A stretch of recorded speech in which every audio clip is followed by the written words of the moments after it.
우리는 지금까지 6번에 걸쳐서 믿음의 정당성에 대해서 살펴보았습니다.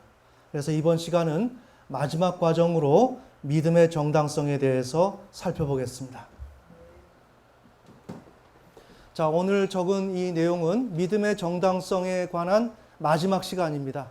그래서 아브라함의 사례를 통해서 우리가 설명을 할 텐데, 그러기에 여기에 좀 많은 것을 적어야 하는데 칠판에 지금 한계상 제가 많은 것을 적을 수는 없었습니다.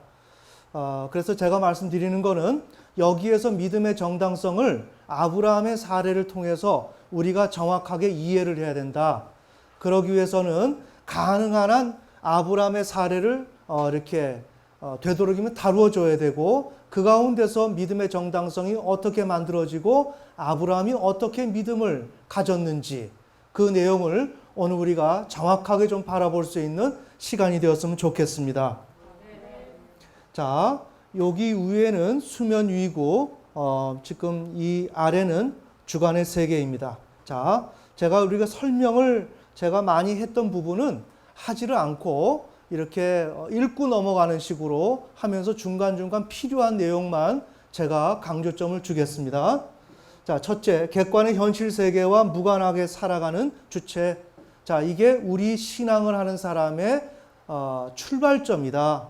그래서 그런 우리가 있고 육체가 있고 육체를 상대로 하는 육신적 주체.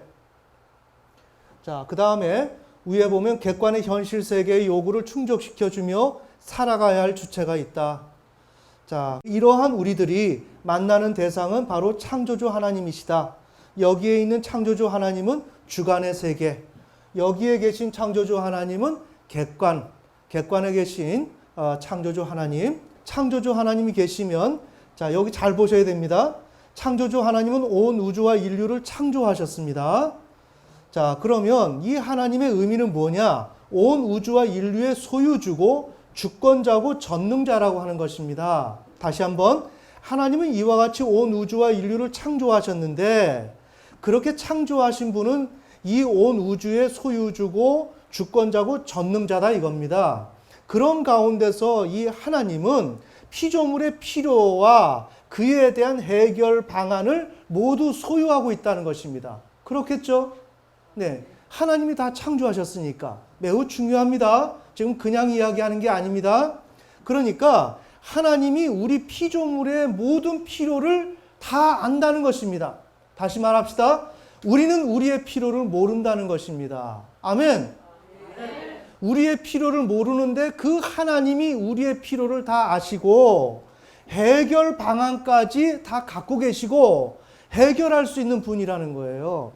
그러한 하나님으로서 하나님이 기준이 되어서 통치를 하시고자 하는 것이 하나님의 뜻이다.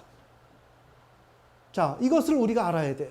하나님이 지금 하시고자 하는 것은 온 우주, 인류를 창조하시고 그에 대한 모든 능력을 쥐고 계신 분인데, 그 하나님은 오늘 우리의 모든 필요를 아시는데 그 필요를 하나님이 모든 것을 다 해결해 주시고 채워주셔서 하나님이 통치하시기를 원하신다는 것입니다. 매우 중요합니다. 우리의 필요를 우리가 알아서 우리가 노력해서 그 해결 방안을 우리가 만들어서 우리가 만족을 취해 나가는 게 인생이 아니고, 하나님이 다 만들어서 하나님이 계획하신 대로 하나님의 능력에 의해서 우리에게 모든 것을 다 주셔서 우리가 그것을 받아 누림으로 만족하고 살아갈 수 있도록 하는 것이 하나님의 계획이고 뜻이라는 것입니다. 아멘. 자, 이것을 우리가 알아야 하나님에 대한 신앙과 하나님을 우리가 제대로 알 수가 있습니다. 그러니까 하나님의 위치는 온 우주와 인류의 경영의 표준이다, 기준이다. 그렇겠죠? 네. 이런 것이 분명히 여기에 존재하는 것이고, 그래서 하나님은 창조주 하나님을 향한 피조물의 인정과 합당한 대우를 하나님은 지금 이것을 요구하고 계시는 것입니다. 이럴 때 인간의 의무는 어떻게 되는가? 표준이신 창조주 하나님이 베푸신 은혜를 통해 살아가야 할 존재임을 인식한다. 누가? 피조물 자신이. 아멘. 하나님은 이와 같이 하나님 편에서 다 만들어서 하나님이 다 제공해 주심으로 피조물이 살아가는 것을 목표로 하고 계시기 때문에. 그러면 피조물은 어떻게 해야 돼요? 내가 알아서 할게요 하는 게 아니라 하나님이 알아서 다 은혜를 베푸시는데 그것을 통해서 나는 살아가야 할 존재라는 것을 피조물이 알아야 한다는 것이죠. 아멘. 매우 중요합니다. 중요하지만 우리가 신앙에서 알고 있나요? 몰라요. 이게 가장 신앙의 기본이고 전부입니다. 그래서 하나님이 주시는 것을 통해서 살아가야 할 우리기에 개별적 입장을 우리는 부인해야 되겠죠? 하나님이 주시는 것을 통해서 살아가야 하니까 내가 알아서 내 삶을 챙기고 넘어가는 이런 삶은 우리 신앙에서 허용이 되질 않습니다. 그런 것이 없는 것입니다. 하나님이 다 알아서 해주시는 것입니다. 그러기에 하나님을 신뢰를 하고 그분이 주시는 것을 통해서 우리 인간을 살아가야 한다. 그런데 창조 이후의 아담의 현실은 객관의 현실 세계에 먼저 존재했다. 하나님과 이런 것에 대한 약속이 이루어지기도 전에 먼저 첫사람 아담은 완벽한 이 객관의 현실 세계 속에 존재하게 됐다. 그래서 문제점이 뭐였는가? 하나님을 반역할 수가 있다. 그러면서 자신의 입장에서 객관의 현실 세계를 불법으로 점유할 그런 가능성이 있었다. 그래서 하나님은 조치를 취했다. 객관의 현실 세계를 자율적 실체로 놓고 그것을 별도 관리하시면서 피조물이 창조주 하나님을 신뢰하게 될 때 그에 따라서 하나님이 객관의 현실 세계에서 필요를 조달해서 만들어서 인간에게 공급하신다. 아멘. 자, 그래서 객관의 현실 세계가 여기 존재하고 여기에 있는 객관의 현실 세계는 뭡니까? 객관의 현실 세계와 무관하게 살아가는 주체가 마주하는 객관의 현실 세계. 자, 여기에 객관의 현실 세계는 객관의 현실 세계의 요구를 충족시켜주며 살아가야 할 주체가 마주하는 객관의 현실 세계. 그래서 이 객관의 현실 세계는 별도 관리의 대상이다. 자, 오늘 이 세상은 하나님이 별도 관리하신다.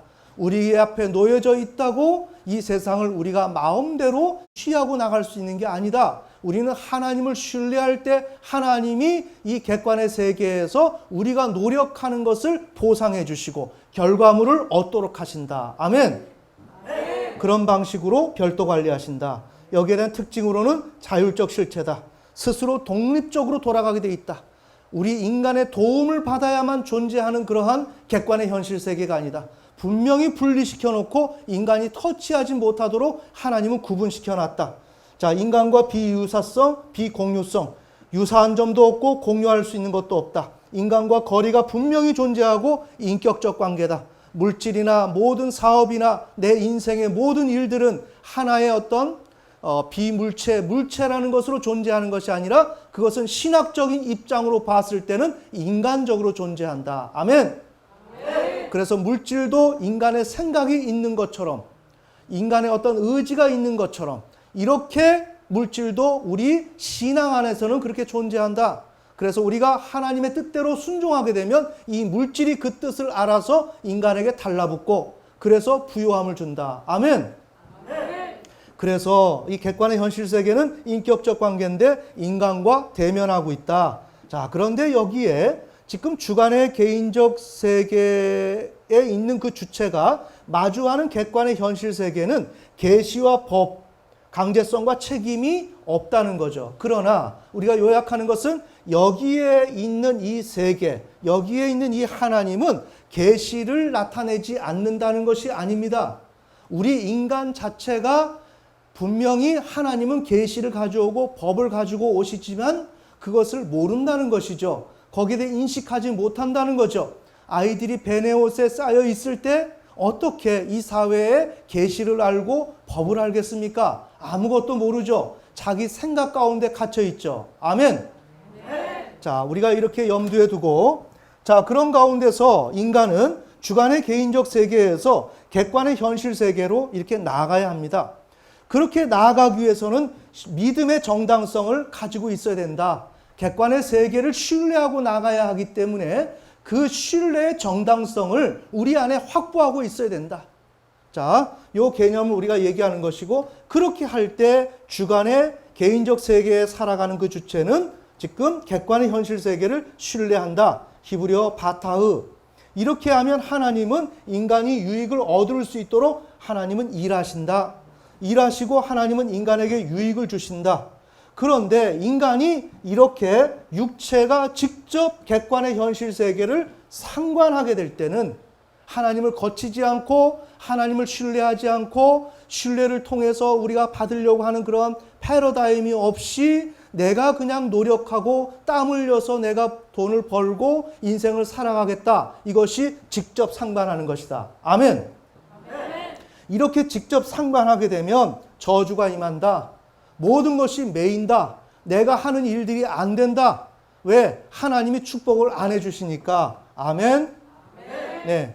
자, 이렇게 이제 저주가 임하는데 이게 이제 기본 패러다임이죠. 간단하게 이제 살펴보면 아담의 경우 하나님이 창세기 2장 16절 17절에서 명령을 하셨죠. 선악을 알게 하는 나무의 실과를 먹지 말라. 너가 먹는 날엔 정령 죽으리라. 그래서 우리가 다시 한번 그 명령은 강압성. 그것은 인간에겐 선택의 여지가 없다.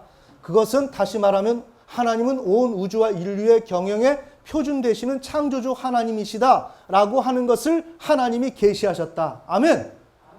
자, 그것은 어디에서 지금 객관의 현실 세계의 요구를 충족시켜주며 살아가야 할 아담에게 하나님이 계시하신 것이었습니다. 그래서 인간은 창조주 하나님을 신뢰하고 살아가야 한다. 그렇게 될 때 인간은 행복한 삶을 살 수 있는 것이다. 이렇게 지금 하나님이 말씀하셨습니다. 자, 그런데 여기에서 첫사람 아담은 이렇게 객관의 현실 세계로 나아가는 그 과정 속에서 실패를 하게 됩니다.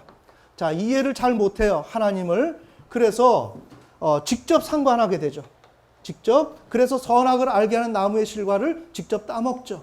그러니까 어떻게 됩니까? 저주, 엉겅퀴를 내죠. 죽음이 오고 사망이 왔죠. 이렇게 된 가운데서 인류가 타락이 이제 이루어졌고, 그 다음에 하나님께서 창세기 12장에서 첫사람 아브라함을 부르십니다. 자, 그때 하나님이 말씀하신 것이 무엇이었느냐?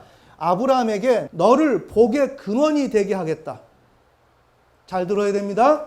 오늘 우리를 하나님께서 부르실 때 우리의 가정과 우리가 소속되어 있는 어떠한 그 사회에서 너를 복의 근원으로 내가 삼겠다라는 메시지로 우리를 부르십니다. 아멘. 매우 중요합니다. 그렇다면 이것은 내가 너를 잘되게 해주겠다라고 얘기하는 게 아니에요. 잘 들어야 됩니다. 지금 하나님이 아브라함에게 너를 복의 근원으로 삼겠다. 복의 근원이 되게 하겠다라고 이야기했을 때 아브라함이 하나님의 그 계시를 알아듣지 못했다는 것입니다. 그것을 오늘 우리도 알아듣지 못한다는 것입니다. 아멘. 이것이 우리의 인생의 실패입니다. 아담의 실패요, 아브라함의 실패입니다. 아멘. 그래서 하나님이 아브라함에게 너를 복의 근원으로 삼겠다. 이것으로 얘기한 것은 창조주 하나님을 계시한 것입니다. 지금까지는 저주를 받은 이 세상에 살아오던 아브라함아, 이제 내가 너에게 복을 줄 것이고 너가 복의 근원이 될 거야 라고 이야기하는 것은 내가 창조주 하나님이야. 창조주 하나님으로서 내가 너에게 복을 주게 될 것이야. 주려고 해. 아멘. 그러니까 하나님은 지금 아브라함에게 너는 복의 근원이 된다라고 될 것이다 라고 이야기했을 때 그 이야기는 뭐냐? 나는 창조주 하나님이야. 그러니까 너가 나를 신뢰를 해야 돼. 그러면 나는 너에게 복을 줄 것이고 그럼 너의 그 복은 자손에게 흐를 텐데 그렇게 되면 너는 복의 근원이 될 거야. 아멘. 더 이상의 저주란 없단다. 너에게는 이제 복이 지배하는 삶이 될 거야. 왜? 내가 너에게 창조주 하나님이니까. 아멘. 지금 이와 같이 하나님은 창조주 하나님을 이렇게 계시하십니다.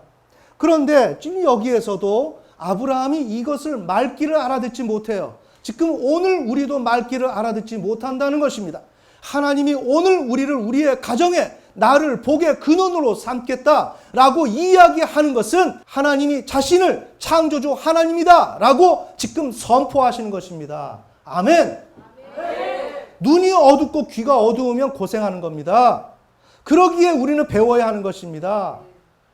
그러기에 이 성경을 알아야 하는 것입니다. 하지만 우리가 신앙을 하면서 이것을 아는 사람이 도대체 누가 있나요? 가장 기본적인 것인데도 불구하고 우리는 모릅니다. 그냥 넘어갑니다. 그리고 할렐루야 아멘 합니다. 그리고 기도합니다. 그러면 무슨 소용이 있냐고요. 하나님의 말귀를 알아듣지를 못하는데. 아멘. 그래서 지금 아브라함이 말귀를 알아듣지는 못해요. 자, 말귀를 알아듣지 못하고 어떻게 되느냐? 창세기 12장 9절에서 아브라함은 줄곧 남쪽으로 갔다. 표준 세번역에. 자, 하나님은 내가 창조주 하나님이야. 너는 나를 신뢰해야 돼. 그럼 나는 너에게 복을 줄 거야. 그럼 그 복이 너의 후손으로 갈 것이고 그렇게 되면 너는 복의 근원이 될 거지. 자, 이렇게 얘기를 했는데 그러면 아브라함이 창조주 하나님을 신뢰를 해야 되겠죠. 그 하나님은 어떤 하나님? 온 우주와 인류를 창조하시고 온 우주와 인류의 소유주, 주권자, 전능자로서 인간의 피조물의 모든 필요를 아시고 그 해결 방안도 아셔서 그 능력도 있으셔서 그것을 스스로가 모든 것을 해결해 줌으로 인해서 모든 것을 통치하시기를 원하시는 그 하나님. 아멘. 그 하나님을 지금 아브라함은 모르는 것입니다. 자, 모르고 지금 아브라함은 어떻게 하는가? 아브라함은 줄곧 지금 남쪽으로 간다. 남쪽으로 뭐예요? 하나님을 신뢰하지 않고 나의 힘으로 내 능력으로 하려고 하나님이 가나안 땅에다 집어넣어놨는데 지금 거기에서 자꾸만 이탈을 하는 것입니다. 아멘. 자, 이탈을 하는 거예요. 그건 뭐냐? 우리가 직접적으로 객관의 현실 세계를 상관한다는 거죠. 이게 지금 우리가 하고 있는 일이에요. 하나님을 신뢰하면서 하나님을 통해서 내가 무엇 작은 거 하나라도 응답을 받아서 문제를 해결하고 나아가는 그러한 신앙이 되어야 하는데 가급적이면 내 힘, 안 되면 하나님 힘, 이것을 동원하는 식으로 가는 거예요. 그게 바로 아브라함은 줄곧 남쪽으로 갔다는 것입니다. 한 번 간 것이 아니라 줄곧 갔다는 거예요. 틈만 나면 내 힘으로 해보려고 시도를 했습니다. 자, 그렇게 될 때 어떻게 됐는가? 29번 창세기 12장 10절 그 땅에 기근이 들었다. 아멘. 자꾸만 내가 직접 상관하려고 하니까 기근이 드는 거예요. 자, 여러분의 가정에, 여러분의 직장에, 사업에, 학업에 내가 하는 일에 어려움이 있습니까? 메마름이 있습니까? 건조함이 있습니까? 그건 뭡니까? 하나님의 저주입니다.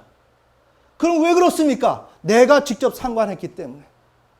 왜 직접 상관했을까요? 그 창조주 하나님이 우리에게 너는 복의 근원이 될 거야 라고 이야기하니까 그것을 가지고 하나님이 나를 잘 살게 하려고 하나 보다 라고 생각했지. 그 하나님이 당신이 창조주 하나님이신데 그러기에 너가 나를 신뢰해야 되고 그러면 내가 너를 복을 줄 것이고 그 복이 후손으로 흘러서 너는 복의 근원이 될 거야 라고 이야기하는 것을 우리가 알았느냐 이거예요. 아멘. 정리를 하셔야 됩니다. 그래서 기근이 들었고 아내 사례를 바로에게 빼앗깁니다. 자, 어려움이 오는 것입니다. 자신의 아내를 빼앗긴다는 게 말이나 되는 소리입니까? 그러한 수치를 당하는 거예요. 왜? 하나님을 신뢰하지 않으면. 지금 기근이 드니까 아브라함이 이 성경을 잘 보세요. 여기에 생략이 되어 있습니다. 아브라함이 큰일 났다. 하나님 나 좀 도와주세요.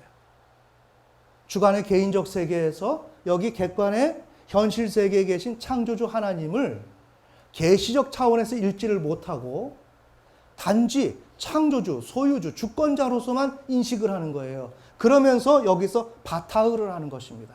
이것이 시편 55편 22절에서 23절의 내용. 우리가 지난주에 좀 봤는데 다시 한번 요 한 구절만 우리가 보시겠습니다. 시편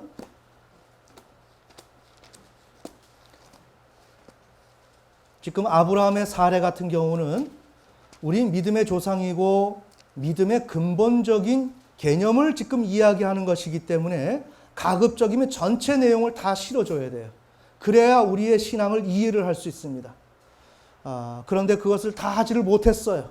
아주 부분만 지금 이렇게 기록을 했는데 이것을 또한 찾는 것이 매우 어렵습니다. 자, 그래서 우리는 아브라함이 자신의 아내 사례까지 바로에게 빼앗기고 나서 그는 창조주 하나님께, 계시가 빠진 그 창조주 하나님께 신뢰를 했다는 거죠. 믿었다는 거죠. 바타의했다, 의지했다. 자, 55편 22절 읽겠습니다. 내 짐을 주께 맡기라. 그러면 그분께서 너를 붙드시고 의로운 자가 흔들리는 것을 결코 허락하지 아니하시리로다. 그러나 오 하나님이여, 주께서 그들을 멸망의 구덩이로 끌어내리시리이다. 피를 흘리게 하며 속이는 자들은 자기의 날의 절반도 살지 못할 것이로되 오직 나는 주를 신뢰하리이다. 아멘. 하나님을 신뢰하는 것, 바타의. 자, 자기가 어려움에 그 공경에 처했을 때 자기를 힘들게 하는 그 대상이 와해될 수 있도록 이렇게 하나님께 기도하는 그런 것이 지금 요 내용이고, 그러한 신뢰가 바타의입니다. 자, 아브라함이 이와 같이 창조주 하나님을 신뢰를 했습니다. 그랬더니 창세기 12장 17절에서 바로에게 재앙을 내리는 것입니다. 아멘. 네. 여러분이 성경을 봐도 요 개념들을 하나하나 적용을 시키면서 성경을 봐야 돼요. 성경은 지금 이 원리대로 설명을 해나가고 있는 거예요. 그러면 이 원리는 뭐냐? 이 원리는 신학자가 추출해낸 작업이에요. 신학자가. 이것을 전문적으로 연구하는 신학자들이 성경 전체를 세밀하게 면밀히 살펴보는 가운데 이러한 원리가 있다라는 것을 찾아낸 것이에요. 하나님이 이와 같이 객관의 현실 세계를 인간에게 덥석 주시는 게 아니라 별도 관리하신다. 이런 등등의 이런 것들은 조용훈 목사가 만들어낸 창안한 내용들이 아니고 이것은 아주 건전한 우리 신학에서 그 내용을 제가 가져와서 여러분들한테 설명을 드리는 거예요. 아멘. 네. 자, 그렇게 이해하시면 되고요. 그래서 바로에게 하나님께서 재앙을 내리십니다. 자, 이런 가운데서 우리가 지난주에 살펴봤던 건 뭐예요? 창세기 14장에서 아브라함이 가나안 북부의 네 개 왕과의 그 전투를 벌였죠. 거기서 승리를 했었죠. 승리를 하고 나서 거기에서 자신의 그러한 신앙 고백을 하죠. 하나님은 하늘과 땅을 지으신 창조주이시다. 아멘. 소유주, 주권자이시다. 라는 고백을 하는 거예요.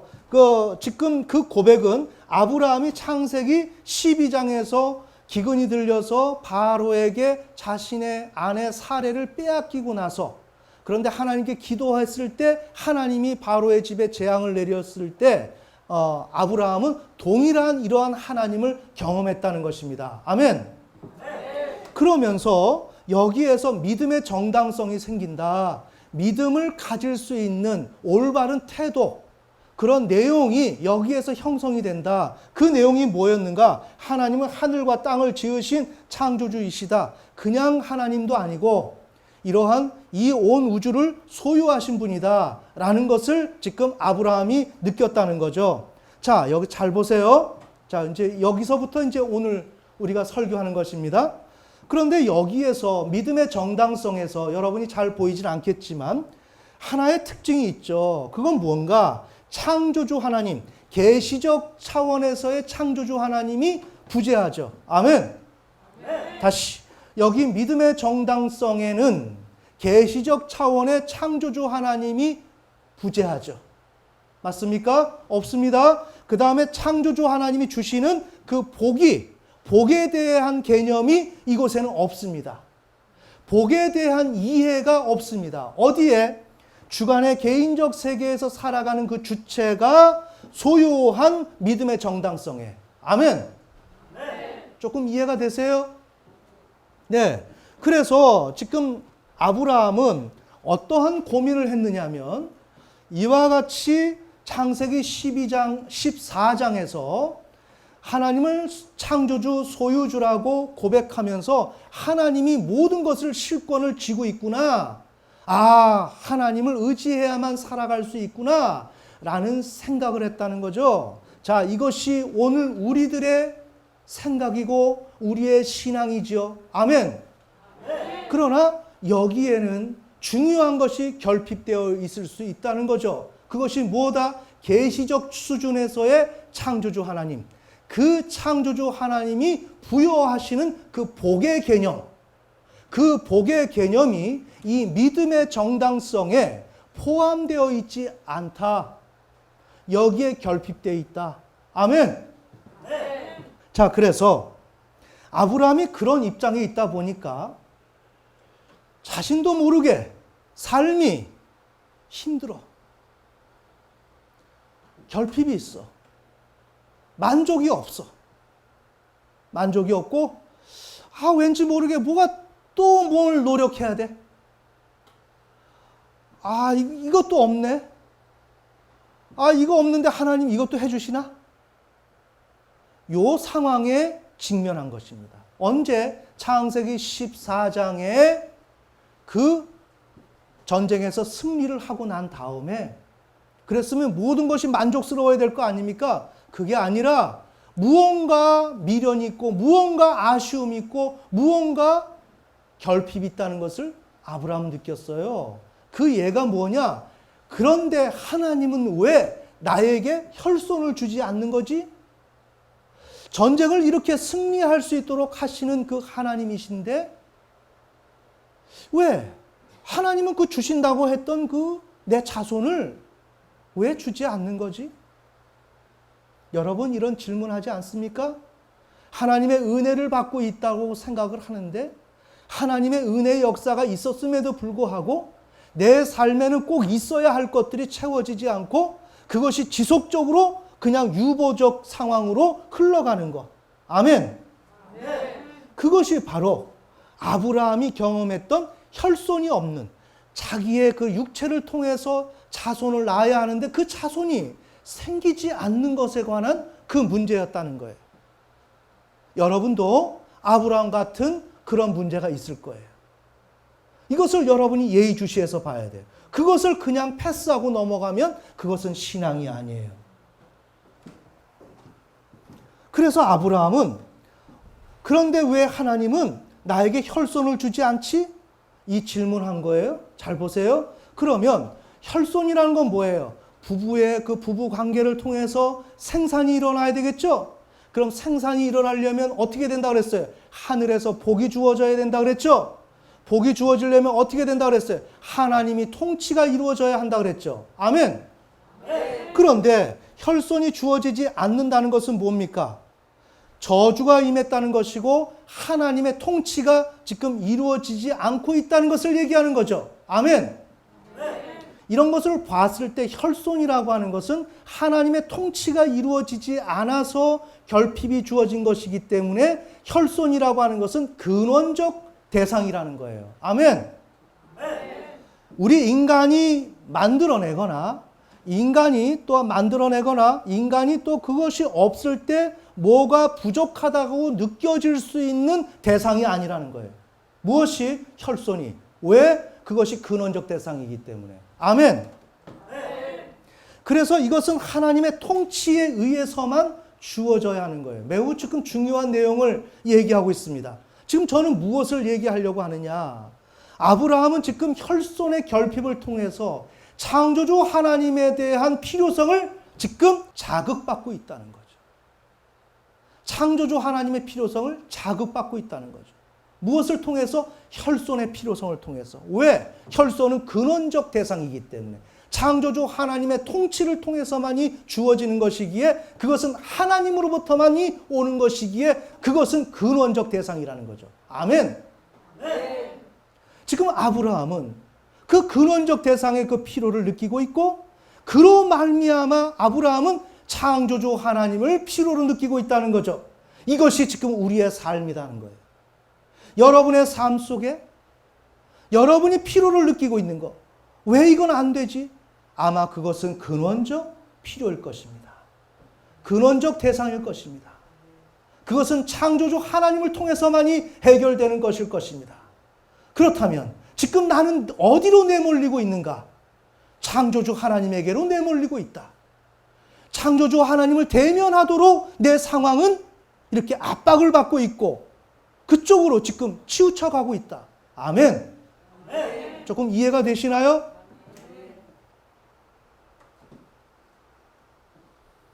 지금 하나님을 이해한다는 것은, 여러분에게 성경적으로 설명하는 것은 굉장히 불가능합니다. 아마 이런 설명은 거의 들어보지를 못할 거예요. 이 설명이 성경적 설명인데 이 기준이 여러분에게 있어야만 이 기준대로 따라가게 될 때 하나님이 보이는 것입니다. 아멘. 목사님, 하나님을 어떻게 만나면 되죠? 하나님을 어떻게 내가 하나님께 순종하면 되죠? 그 길은 사람의 말로, 사람의 이론으로 설명하는 게 아니라 성경에서 나와 있는 이 진리, 이 사실을 통해서 우리는 알 수가 있다. 아멘. 그것은 특별히 누구? 첫사람 아브라함. 그가 하나님을 만났는데 그가 어떻게 하나님을 만났는지를 우리가 알면 나도 하나님을 만날 수가 있다. 아멘. 자, 그러니까 창세기 14장에서 아브라함은 창조주 하나님으로 내몰리고 있었다 이거예요. 우리의 인생이 그렇다고요. 우리의 결핍이 있을 때 그 결핍이 중요한 게 아니라 이것이 시사하는 바가 무엇이냐? 시사하는 바가 무엇이냐? 내가 지금 하나님에게로 나아가야 된다. 하나님에게만 답이 있다라고 하는 것이 지금 나에게 제시되고 있다는 거죠. 그럴 때 하나님께서는 창세기 15장 1절에서 아브라함이 전쟁에 승리를 하고 나서 이제 다시금 공격을 받을까 봐 두려워하고 있을 때 아브라함에게 하나님이 내가 너의 상급이야. 걱정하지 마. 내가 너를 도울 거야. 라고 얘기를 하셨지만 하나님이 어떤 하나님이세요? 사람의 마음을 모르십니까? 다 아시죠? 사람의 형편을 아시죠? 지금 아브라함은 지금 필요가 있는데 혈손. 근데 이것은 창조주 하나님을 통해서만이 해결될 수 있는 것이라는 것을 지금 압박을 받고 있는 것이죠. 네. 그런 상황에서 하나님은 아브라함을 내려다 보시면서 말을 거시는 거예요. 내가 너의 상급이야. 그래, 내가 줄게. 준다는 것을 통해서 지금 아브라함이 필요를 느끼고 있는 것을 자극을 시키고 있는 거죠. 그래서 하나님을 지금 보이시는 것입니다. 그런데 잘 보세요. 하나님은 지금 객관의 현실 세계에서 객관의 현실 세계의 요구를 충족시켜주며 살아가야 할 주체에게 말씀하고 있는데 우리는 이 주체가 너무나도 어리석어서 객관의 현실 세계와 무관하게 살아가는 이 주체가 이 음성을 듣고 자기 방식대로 또다시 객관의 현실 세계로 스스로의 힘으로 문제를 해결하려고 시도를 합니다. 자, 그것이 바로 창세기 15장 2절에서 3절. 하나님, 나에게 상급이라 그랬죠? 하나님이 나에게 주신다 그랬죠? 무엇을 주실 것입니까? 이게 우리의 기도다. 하나님 이거 주세요. 지금 하나님은 내가 창조주 하나님이야 라는 그 말씀을 지금 하시는 거예요. 나는 상급이다. 내가 너에게 줄 것이다. 라고 이야기를 할 때 그 메시지를 주고 있는 것인데 그러면 아브라함은 하나님을 신뢰하는 쪽으로 지금 나가야 되는 것입니다. 아멘. 그런데 그 신뢰의 개념이 없어요. 왜? 하나님을 모르니까. 그건 어디서부터? 아담과 하와로부터 시작된 것. 어디까지? 지금 우리 개신교까지. 이것을 전혀 알지 못하는 우리 지금 기독교인들. 이것이 지금 오늘 우리의 신앙의 현실이라고요. 그런데 아브라함이 여기서 동일하게 하나님을 찾지 못하고 또다시 하나님 주신다 그랬죠? 무엇을 주실 거예요? 제가 지금 후손으로 삼을 수 있는 건 우리 집의 종 엘리에셀입니다. 지금 이러한 고백을 하는 거예요. 그때 하나님께서 다시 한번 창세기 15장 4절에서 5절. 자, 여기에서 하나님 말씀하십니다. 후사는 너의 종 엘리에셀이 아니야. 너의 몸에서 날 자가 너의 후사가 될 거야. 자, 너의 몸에서 난다. 생산이 된다. 아멘. 네. 생산이 되면 어떻게? 하나님이 복을 주시니까 생산이 되죠. 자, 왜 복을 주시나요? 아브라함에게 하나님이 창조주 하나님으로 계시기 때문에 복을 주실 것이고 그래서 너 몸에서 생산이 일어날 거야. 생산할 수 있는 능력을 내가 너 몸에 줄 거야. 아멘. 그래서 아브라함이 생산을 하게 될 것이다라고 지금 하나님이 지금 말씀하고 계시는 겁니다. 그러니까 이 말에는 난 창조주 하나님이야. 나를 신뢰하는 거야. 지금 하나님이 이 음성을 지금 말씀하시는 거예요. 그러면서 무뼈를 셀 수 있나 보라. 하늘을 가리키면서 무뼈를 셀 수 있나 보라. 이렇게 말씀하시는데 이 말은 그냥 별 셀 수 있냐? 이것을 지금 이야기하는 게 아니라 하나님은 창조주다. 나는 창조주다. 라고 하는 것을 하나님이 지금 성경적으로 말씀하시는 거예요. 자, 이것을 보기 위해서 동일하게 나오는 구절이 있습니다. 시편 147편.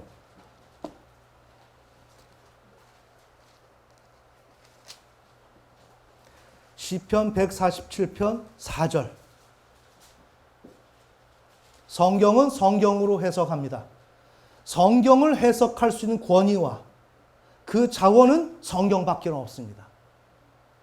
자, 4절. 그분께서 별들의 수요를 세시고 그것들을 다 그것들의 이름대로 부르시는도다. 아멘. 이것은 별의 수요를 세시고 이름을 부르신다는 것은 그것의 주인이라는 것입니다. 그래서 그것을 세시고 부르시는 거예요. 그럼 하나님은 창조주라고 하시는 거예요. 자, 여기 봅시다.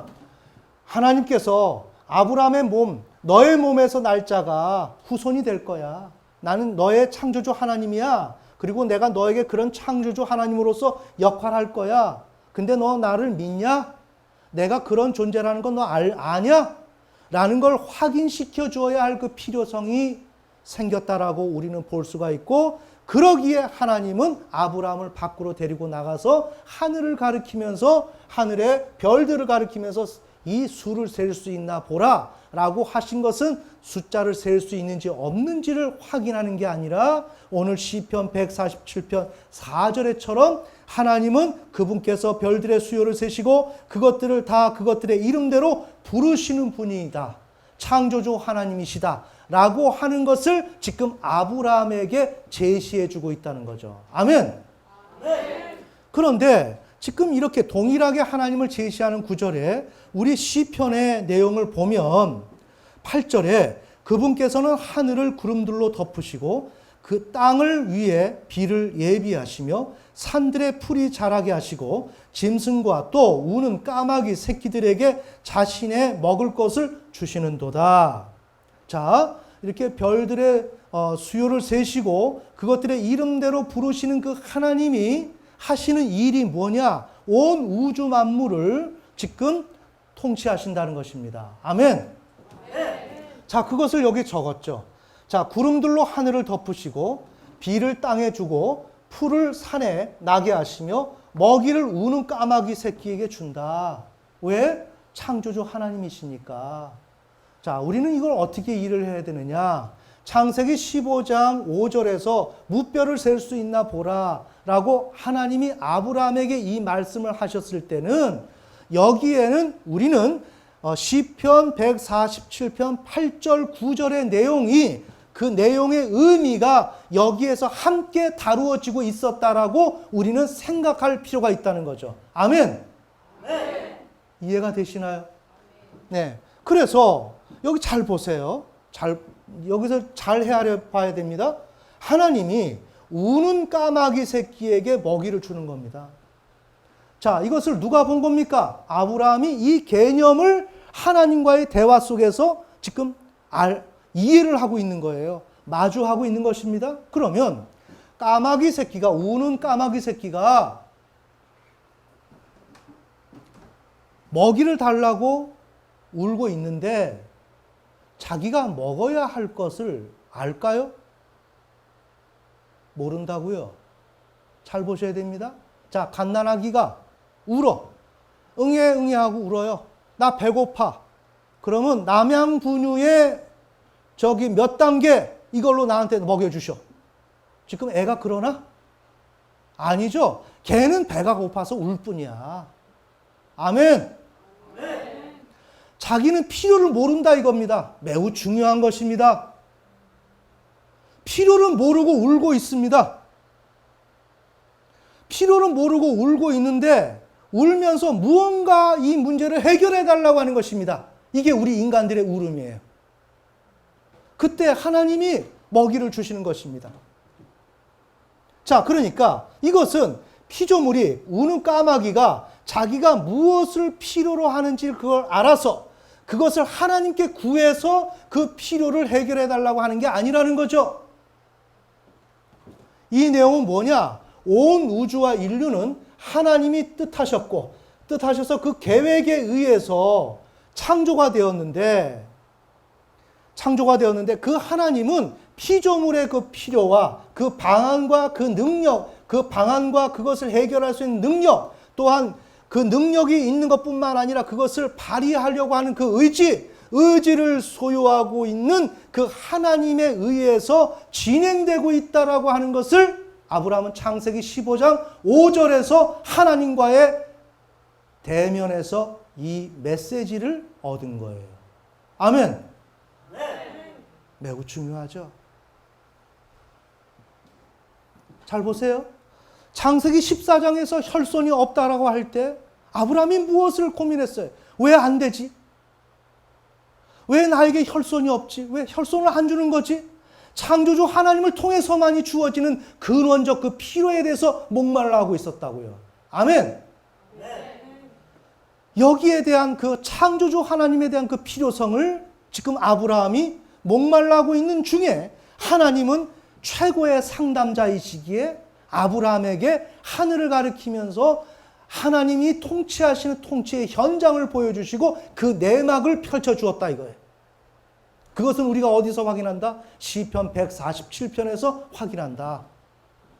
그때 참 놀라운 것은 우리는 우리가 필요한 것이 무엇인데 그것을 달라고 하는 것이 우리 인생인 줄 알았는데 우는 까마귀에게 먹이를 주는 걸 아브라함이 보면서 이거 예를 드는 것입니다. 야, 이 세상이 그런 게 아니구나. 저 까마귀가 자기가 먹고 싶은 걸 알아서 구하나? 알지도 못하고 지금 울고 있을 뿐인데 그것을 필요를 하나님이 아시고 그것을 해결해 주네? 그렇다면 이 하나님은 누군가? 아멘. 하나님은 창조주다. 그래서 이 피조물의 모든 필요를 아신다. 그리고 그에 대한 방안도 있다. 그 방안만 있는 것이 아니라 그것을 방안을 해결할 수 있는 능력이 있고 그 능력만 있는 것이 아니라 그것을 해결하려고 하시는 충만한 의지가 계신 분이시다. 그것이 하나님이 목표로 하는 것이다. 아멘. 그렇게 이 세상은 돌아가는 것이구나. 아브라함은 창세기 15장 5절에서 하나님과의 대화에서 이 개념을 깨달았다 이겁니다. 자, 이렇게 됐을 때 아브라함에게 믿음의 정당성이 생기는 거예요. 아, 인생의 문제는 온 우주와 인류의 경영에 표준 되시는 창조주 하나님에 의해서 해결되는 것이구나. 인생은 창조주 하나님에 의해서 해결되는 것이구나. 내 힘으로 내가 필요하다고 생각하는 것을 내가 추구해서 내가 얻어서 만족하고 살아가야 하는 것이 인생이 아니구나. 전적으로 하나님에 의해서 이루어지는 것이구나. 아멘. 그리고 하나님이 아니면 안 되는 것이구나. 이것을 아브라함이 깨달았어요. 내가 주인 되어서 내가 필요로 느끼는 것을 노력으로 해결하는 것이 아니구나. 그렇다면 나는 왜 지금까지 내가 주인 되어서 내가 필요하다고 느끼는 것을 내가 파악해서 그것을 얻으려고 시도했던가? 아브라함은 자기 반성이 여기에서 일어났다고요. 여기에 대한 답은 다른 것이 없구나. 하나님은 하나님이 온 우주를 창조하시고 하나님의 그 모든 것으로 자원으로 피조물에게 모든 것을 공급하시고 만족을 줌으로 통치를 하시고자 하는 것이 하나님인데 내가 나의 목적과 내 필요를 가지고 내가 주인 되어서 그것을 채워나가려고 시도했다는 것은 하나님의 뜻에 반한 것이고 이것은 뭔가 하나님을 배반하고 하나님을 거스르고 역행한 결과다라고 하는 것을 아브라함이 깨달았다 이거예요. 아멘. 드디어 아담의 후손, 타락한 인간의 그 전형인 그 아브라함이 이제서야 창조주 하나님과의 관계에서 다루어져야 할 그 내용을 여기에서 지금 다루고 있는 거예요. 아멘. 그런데 하나님께서 여기 적지는 않았지만 우리 15장 6절을 봅시다. 15장 5절인가요? 네. 굉장히 지금 중요한 내용을 얘기하고 있습니다. 15장 5절 마지막에 이렇게 설명하시고 내 씨가 그와 같으리라. 내 씨가 그와 같으리라. 하늘의 별들과 같이 수많은 자손이 생길 것이다. 이것은 뭐예요? 하나님이 복을 주실 것이다. 누구에게? 아브라함에게. 누구에게 하듯이? 온 우주 만물에게 하듯이. 그러면 그 하나님은 누구라고? 나는 너에게 창조주 하나님이 될 것이다. 아멘. 나는 너를 다스릴 것이다. 자, 이것을 이야기를 들었을 때 아브라함은 전율이 흘렀겠죠? 아, 하나님은 이러한 하나님인데 이제 그 하나님이 나를 그렇게 통치해 주신대. 진짜 우리 하나님은 창조주야. 내가 왜 이 사실을 몰랐던가? 하나님, 나는 당신을 신뢰합니다. 신뢰합니다. 그러니까 하나님이 창세기 15장 6절 아브라함이 주를 믿으니 신뢰하니 그분께서 그것을 그에게 의로 여기시고. 아멘. 자, 하나님이 정말 그렇게 온 우주와 인류의 경영에 표준되시기를 원하셨는데 그것을 올바로 이행한 것이 신뢰라면 이것은 바로 의죠. 아멘. 의이기 때문에 하나님이 윤리적인 칭의를 부여하신 것입니다.